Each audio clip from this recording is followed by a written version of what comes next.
The question, should FSU football players be paid? The answer is up for debate.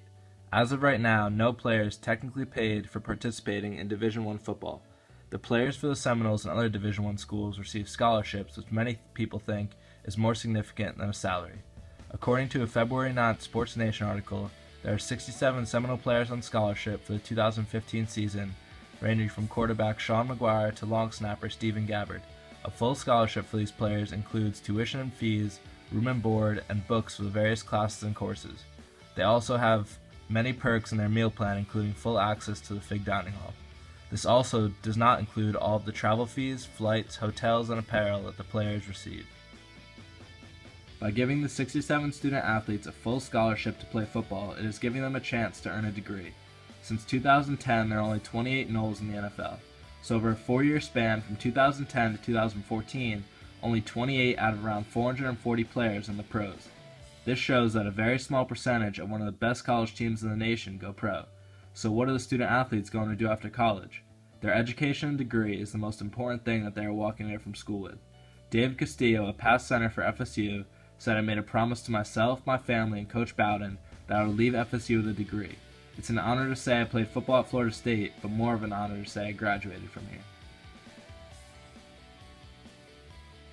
According to this infographic, about 78% of football players go bankrupt 5 years after retirement.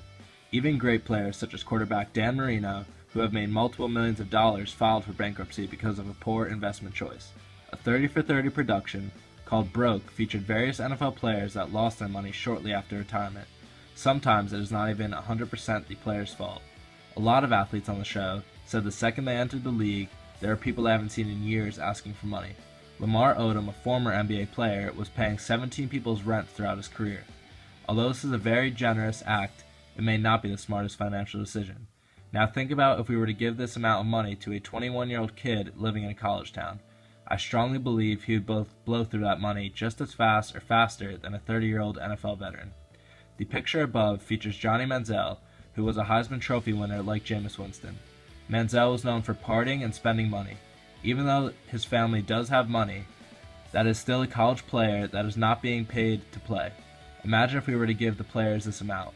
I think the system that we have now works because it is a censored salary to the players, since the money they receive is going towards books, room, and food. Although I strongly believe FSU players should not be paid for play, I think the future disagrees.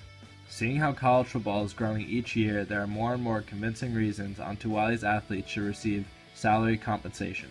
For one, the schools are making more money off big-name players than most of the average fans can guess. According to 538.com, FSU Heisman winner Jameis Winston was worth just over $3 million to the university. Although it was sometimes in a negative light, he brought national attention to the university, won a national championship, and a Heisman Trophy. That $3 million could have gone to various places such as an update to the stadium, locker room renovations, or towards the school itself. But the one person it definitely did not go to was Jameis Winston. Another reason many critics of the NCAA and players themselves think that the athletes should receive payment for play is because of the NCAA's uses of the players' heights, weights, and numbers for jersey sales and video games. For example, if I were to go to the FSU bookstore, I would easily be able to find a jersey or shirt with the number 5 on it representing Jameis Winston. In the video game NCAA Football 2012, I can play with a 6'4", 200-pound quarterback wearing the number 5 on his shirt. Although neither of these are considered to be Jameis Winston's jersey, they still use the exact measurements and numbers without the players themselves receiving any payment. Critics of the system also think that since the college game is becoming more and more like the professionals, they should be compensated for participating.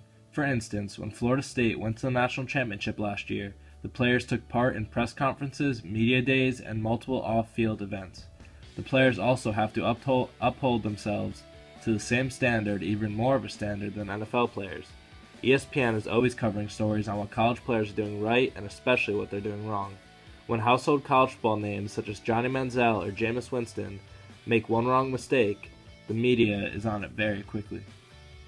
As you can see, this topic is very controversial. I strongly believe that the system is fine the way it is. College football has been around since the 1800s and all players have been amateurs. Although, since the game is in a progressive state, change may come. One solution I am in favor of is paying the players after they graduate. In this case, the players that are good enough for the next level still graduate and will have a degree to use once their playing days are over. And for the players that are going into the workforce after their career, they will be able to use the money to support themselves after they leave.